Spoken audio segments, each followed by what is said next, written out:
கன்னியாகுமரி மாவட்டம் நாகர்கோவில் மற்றும் அதனை சுற்றியுள்ள பகுதிகளில் கோடை மழை பெய்திருக்கிறது. தொடர்பான கூடுதல் விவரங்களோடு இணைகிறார் செய்தியாளர் சரவணன். விவரங்களை பதிவு செய்யலாம். எந்தெந்த பகுதியில் மழை பெய்தது?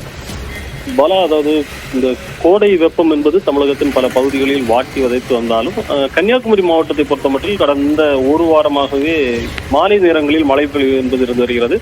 குறிப்பாக நேற்றும் பார்த்தமையானால் குளித்துறை, தக்கலை, அதே போன்று குலசேகரம் உட்பட மாவட்டம் முழுவதும் பரவலாக ஒரு மழை காணப்பட்டிருந்தது. இன்றும் அதே போன்று இன்று மதியம் தற்போது பார்த்தமையானால் நாகர்கோவில் மாநகர பகுதிகளை சுற்றிய பகுதிகளில், அதிலும் குறிப்பாக நாகர்கோவில், செட்டிக்குளம், ராமன்புதூர், அதே போன்று பூதப்பாண்டி உட்பட பல்வேறு பகுதிகளில் சாரல் மழையானது பெய்திருக்கிறது. நேற்று பெய்த மழை என்பது அதில் அதிகபட்சமாக 45 மில்லி மீட்டர் மழை என்பது தக்கலை பகுதியில் பதிவாகியுள்ளது.